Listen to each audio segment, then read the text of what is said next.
ನಮಸ್ಕಾರ. ನಾನು ಶ್ರೀವತ್ಸ, ರಂಗಕರ್ಮಿ, ಪತ್ರಕರ್ತ. ಸ್ನೇಹಿತರೆ, ಬಾಲಿವುಡ್ ನಟ ನಾಸಿರುದ್ದೀನ್ ಶಾ ನಿಮಗೆ ಗೊತ್ತಿರಬಹುದು. ಮೋದಿ ಸರ್ಕಾರ ಮೊಟ್ಟ ಮೊದಲ ಬಾರಿ ಅಧಿಕಾರಕ್ಕೆ ಬಂದಾಗ ಔಹಾರಿ, ಮೂಗು ಮುರಿದು ಹಾಹಾಕಾರವೆಬ್ಬಿಸಿದ್ದ ಇಂಟಾಲರೆನ್ಸ್ ಮೆಂಬರುಗಳಲ್ಲಿ ಒಬ್ಬನಾಗಿದ್ದ ಪ್ರತಿಭಾವಂತ ಅಪ್ರತಿಮ ನಟ. ಈಗ ದಿಢೀರನೆ ಅವರೊಂದು ಅಚ್ಚರಿಯ ಹೇಳಿಕೆ ಕೊಟ್ಟು ಹುಬ್ಬು ಮೇಲೇರೋ ಹಾಗೆ ಮಾಡಿದ್ದಾರೆ. ಇತ್ತೀಚೆಗೆ ಮಾಧ್ಯಮವೊಂದಕ್ಕೆ ಅವರು ಕೊಟ್ಟಿರೋ ಸಂದರ್ಶನದಲ್ಲಿ ಹಲವಾರು ವಿಚಾರಗಳನ್ನು ಮಾತಾಡಿರೋದಾದರೂ ಎರಡು ವಿಚಾರಗಳ ಬಗ್ಗೆ ಆಶ್ಚರ್ಯ ತರುವಂಥವು. ಅವರ ಯೋಚನೆಯಲ್ಲಿ ಸ್ವಾಗತಾರ್ಹ ಬದಲಾವಣೆಯಾಗಿದೆಯೇನೋ ಅನ್ನಿಸೋ ಹಾಗೆ ಮಾಡುವಂಥವು. ಮೊದಲನೆಯದು ಮುಸ್ಲಿಮರ ಹಿಜಾಬ್. ಸಾನಿಯಾ ಮಿರ್ಜಾ ಸ್ಕರ್ಟ್ಗಳು ಇವುಗಳ ಬಗ್ಗೆ ತಲೆ ಕೆಡಿಸ್ಕೊಳ್ಳೋದು ಬಿಟ್ಟು ಅವರ ವಿದ್ಯಾಭ್ಯಾಸದ ಕಡೆ ಗಮನ ಕೊಡಬೇಕು ಅನ್ನೋದು. The fact is that the Muslims are not blameless either. The Muslims have concentrated on all the wrong things instead of worrying about education. They're worrying about hijab and they're worried about this length of Sania Mirza's skirt and all these sort of things, when they should be worried about education, when they should be worried about enlightening their race, about exposing them to modern ideas instead of thrusting them into madrasas all the time and giving them only religious initiation. The Muslims have been at fault. It is high time.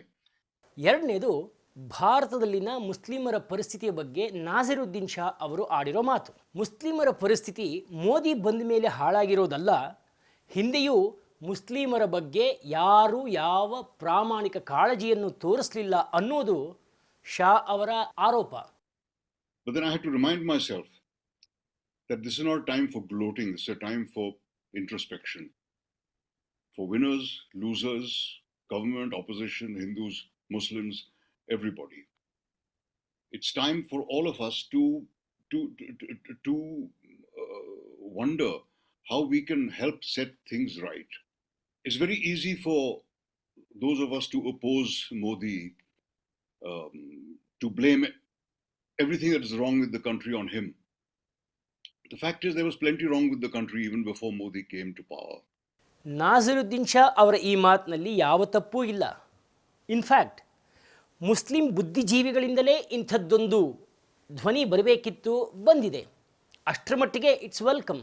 ಈಗ ನಾಸಿರುದ್ದೀನ್ ಶಾ ಮಾತುಗಳನ್ನು ಒಂದು ಬದಿಗಿಟ್ಟು ನರೇಂದ್ರ ಮೋದಿ ಸರ್ಕಾರ ಮುಸ್ಲಿಮರಿಗಾಗಿ ಏನೇನು ಯೋಜನೆಗಳನ್ನು ತಂದಿದೆ ಅಂತ ನೋಡೋಣವಾ? PM Jan Dhan ಯೋಜನೆ, 42% ಮುಸ್ಲಿಮರಿಂದ ಅಕೌಂಟ್ ಓಪನ್. ಸಿಲ್ಕ್ ಇಂಡಿಯಾ ಯೋಜನೆ, 22% ಮುಸ್ಲಿಮರು ಇದರ ಫಲಾನುಭವಿಗಳು. ಪ್ರಧಾನಮಂತ್ರಿ ಉದ್ಯೋಗ ಸೃಷ್ಟಿ ಯೋಜನೆ, ಮುಸ್ಲಿಂ ವ್ಯಾಪಾರಿಗಳ ಸಂಖ್ಯೆಯಲ್ಲಿ 70% ಹೆಚ್ಚಳ. ಶಿಕ್ಷಣದಲ್ಲಿ ಮುಸ್ಲಿಂ ಮಕ್ಕಳು 2014ರಲ್ಲಿ 69% ಇತ್ತು, 2019ರಲ್ಲಿ 74% ಏರಿಕೆ. ಶಿಕ್ಷಣದಲ್ಲಿ ಮುಸ್ಲಿಂ ಹೆಣ್ಣು ಮಕ್ಕಳ ಸಂಖ್ಯೆ 2014ರಲ್ಲಿ 65% ಇದ್ದದ್ದು 2019ರಲ್ಲಿ 73% ಏರಿಕೆ.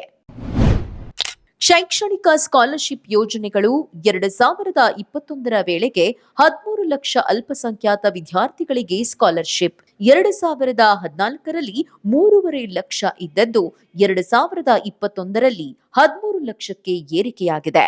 ನೋಡಿದ್ರಲ್ಲ, ಮೋದಿ ಸರ್ಕಾರ ಅಲ್ಪಸಂಖ್ಯಾತರಿಗಾಗಿ ಮಾಡಿದ ಯೋಜನೆಗಳು ಬಡ ಮುಸ್ಲಿಮರ ಜೀವನದಲ್ಲಿ ಯಾವ ರೀತಿಯ ಬದಲಾವಣೆ ತಂದಿದೆ ಅಂತ.